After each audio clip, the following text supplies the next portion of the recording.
Do do do do do do do do do do do.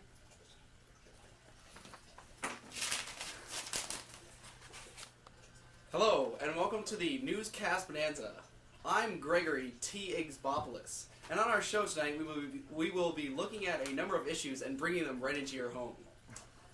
First, we will be focusing on the Middle East, looking at the conflict between Israel and Palestine. Here's our correspondent on the scene, Stu T. Berfikopoulos. But here in the heart of the sacred Holy Land lingers a stench of 2,000-year-old conflict. What does that stench smell like exactly? I'm not too sure, but it contains a mixture of dismembered bodies, suicide bombings, and screaming babies. The conflict between Palestinian Arabs and Jews is a modern phenomenon which began around the turn of the 20th century.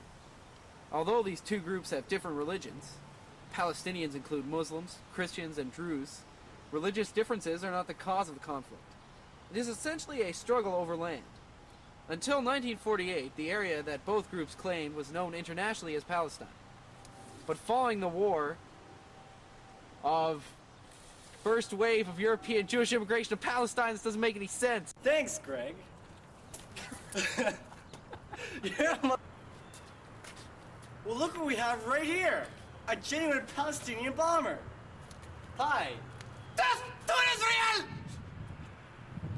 Right. Anyway, Mr. Bomberman.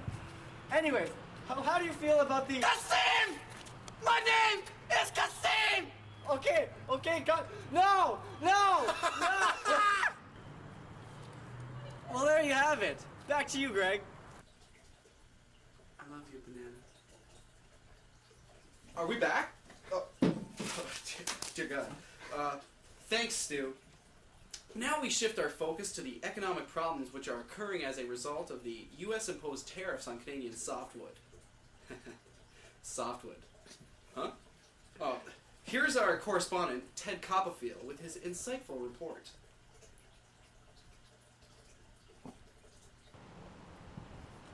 Here in the heart of Canada is a thriving industry of softwood lumber. Look at this beautiful tree. Now look at this tree after the U.S. has got its way with it.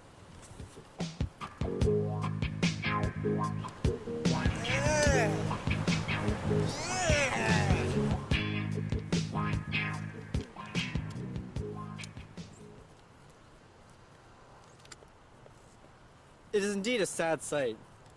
Canada's lumber producers will soon be paying nearly $3 billion a year to export to the U.S. after an American trade panel ruling ignited the latest round in a battle that threatens tens of thousands of jobs. Oh, yeah.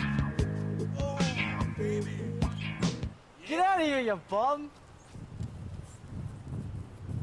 Anyway, the lumber industry estimates tens of thousands of jobs are at risk, but Jonker Chan said any help for the unemployed would have to come from existing programs. The Canadians are planning to appeal to a national panel, but this will take as long as 2 years. Back to you, Greg.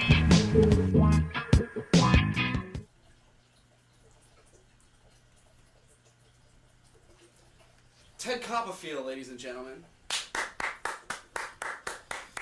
Oh, well, for a look at the latest news in Burundi, look no farther than right here.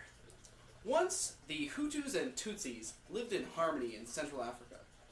However, 600 years ago, the Tutsis, tall, warlike people, moved south from Ethiopia and invaded the homeland of the Hutus.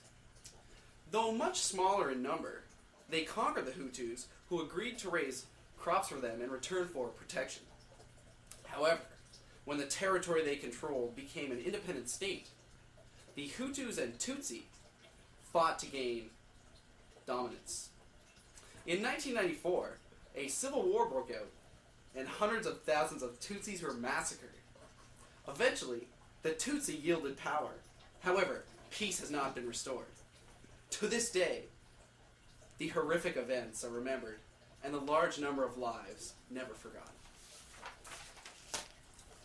Shifting gears now, we go to our environmental correspondent, Bob Greenthumbs, who has prepared a special report on the state of the blue whale.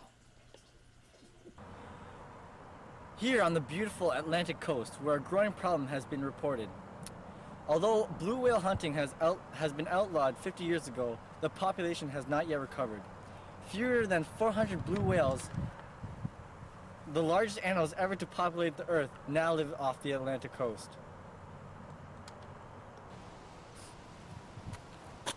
Sir, what are you doing? I'm gonna catch a blue whale! Sir, did you know that the Committee on the Status of Endangered Wildlife in Canada has added blue whales of the Atlantic and Pacific coast to the list of endangered species recently? Some of these whales managed to escape the hunt, and some were probably born after the end of whaling in 1955.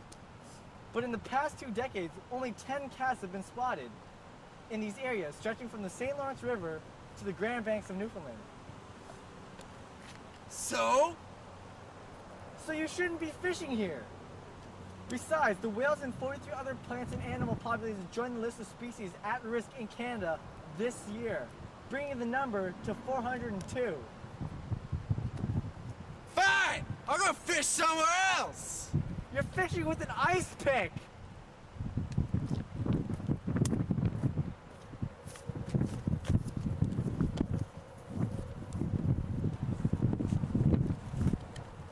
It's really coming down on here, or it's really coming down here.